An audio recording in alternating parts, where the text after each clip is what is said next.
What's going on, guys? This is Real Deal Fantasy HQ with your boy LQ back in for another great episode. Today's episode, we are talking David Johnson, fantasy outlook, expectations, ADP, what happened last year, and him being traded to Houston. What does this mean? I think D Watt brings some value to him, so I'm not giving up on DJ just yet.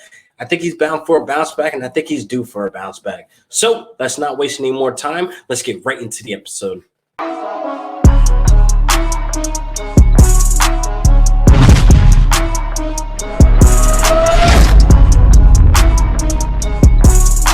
So we got David Johnson today, and I'm actually excited to talk about David Johnson today because I got a breath of fresh air once I did some research and I digged into the numbers and I looked at his new situation that he has in Houston, and things are actually looking up for him right now. But I do have a problem with his ADP right now. It's in the early third round. It's a little bit expensive. You know, some people still have that bad taste of what he did last season, but, you know, it's not too crazy, but I do think it's a tad bit expensive. I have more of the vision of getting David Johnson in probably 2 rounds later to where he could fit into my flex position with 2 stud running backs. That's my dream winning, fantasy year of 2020 to bring home the gold. But as of late, his value has been going up in draft boards. ADPs can be, crazy right now, being that we're still a little bit early, before most draft dates. It's only May. So it may change come July, come August, it may fall, it may even rise higher, but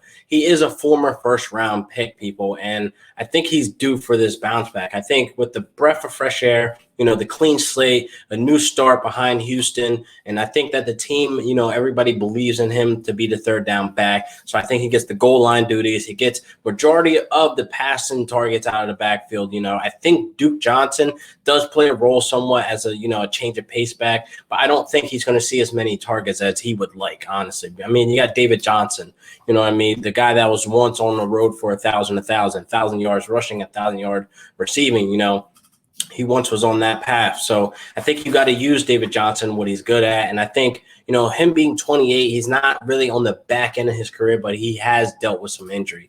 And if we look at last year when he went down with that ankle injury, I think it was week 9.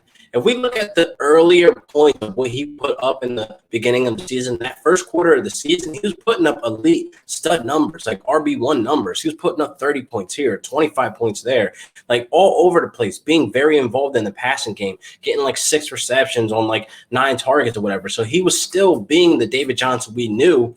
But then that ankle injury happened, and it kind of took him out 2 to 3 games for him to fully recover. But what happened there was Chase Edmonds stepped in and kind of went off. So it was a weird time to get DJ back involved. And then he came back that one game from the injury, and it just didn't look right. It just didn't look like he fit in that offense anymore. And he was kind of sluggish. He wasn't really explosive or anything like that. He wasn't having his head on the swivel coming out of the backfield looking for the pass. It kind of just was a weird time for David Johnson. And I don't know if it was jealousy or hate. Chase comes in and put up elite points back-to-back weeks, 30 points. And then that happens with him having that sluggish game. And then I think he put up negative 0.2 points or some shit like that, where he burned a lot of guys in starting lineups.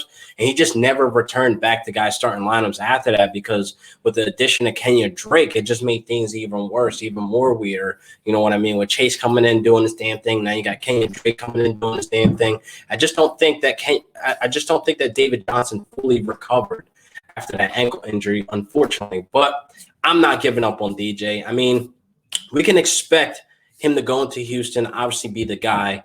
Now, Houston's O-line wasn't the best last year, but they finished 20th. Tunsil definitely filled in a hole that they needed, the left tackle. I mean, we've seen Carlos Hyde come out of Houston with that O-line with 1,000 yards. You know what I mean? So we obviously know David Johnson's better than Carlos Hyde, right? I think there's no debate there. I mean, as of recent years, you guys probably have that bad taste in your mouth about DJ, but I'm still a DJ believer. I think that Watson definitely helps his value. He definitely gives me a calming, feel when I put him in my starting lineup come game day. So I think definitely we need to understand what really happened in the Kingsbury offense. I know he was set up for success. They were playing a lot out of the shotgun, a lot of things that David Johnson was doing in college. So it all looked like the pieces were there and everything was going to happen for him. And it just didn't due to injury again. So in the back of your mind when you're drafting David Johnson, you definitely have to think, injury. You need to think,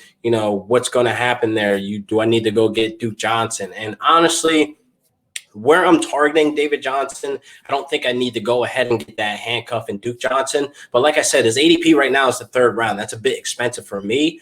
I'm hoping to get him in like maybe the 5th round. Like hopefully my league mates or any other leagues that I'm in, they kind of have him forgotten. Like he becomes the afterthought. Because honestly, I see David Johnson finishing a top 10, and I want him in my flex position or my RB2 position. I'm not going to be mad if I get him at my RB2, being that, there's tons of wide receivers I can fill that flex position with, you know what I mean? So I'm not completely losing out, but I do think I need parts of David Johnson this season. I definitely want, in 1 or 2 of my leagues, I definitely want him on my squad because I think he will be able to help me to bring home the gold, people. So another thing with him going to Houston. Now, Houston, they run the ball 44.8% of the time compared to their 55.2% of the time them passing the ball. Now, Johnson, he benefits in both. Now, he's definitely going to be the guy, again, to be looking for the ball, head on the swivel, getting the passes out the backfield, and him running the ball, getting goal line duties definitely helps his value, being that we know David Johnson is going to get in that end zone somehow. He's very explosive when he gets into that red zone. He's hungry to score. So I can definitely see him put up between, I'll say, 6 to 9 touchdowns to be realistic.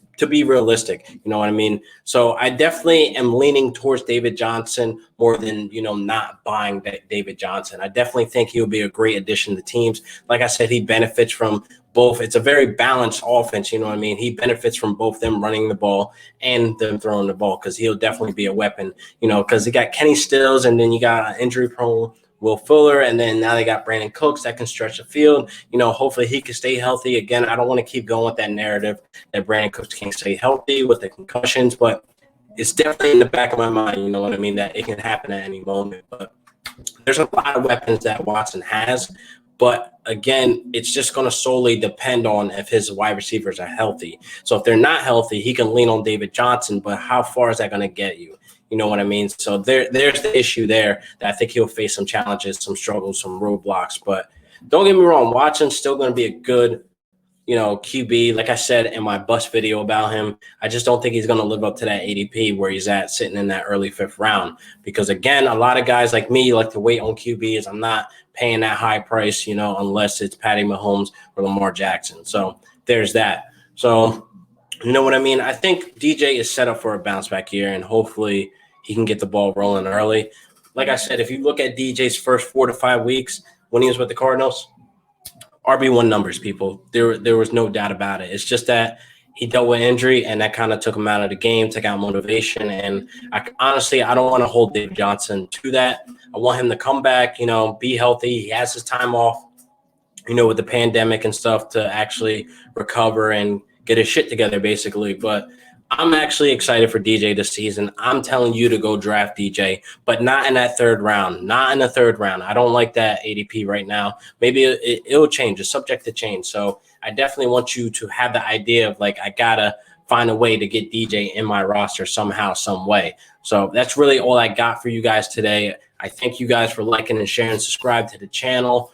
Road to 600 is on the way. I think I'm at like 598 right now. So all I need is 2 subscribers, honestly, and then I'll be hitting my another milestone of 600 subscribers, guys. Thank you guys for the love and support that I'm getting on Twitter, Facebook, Instagrams, the Wolfpack. You guys are elite.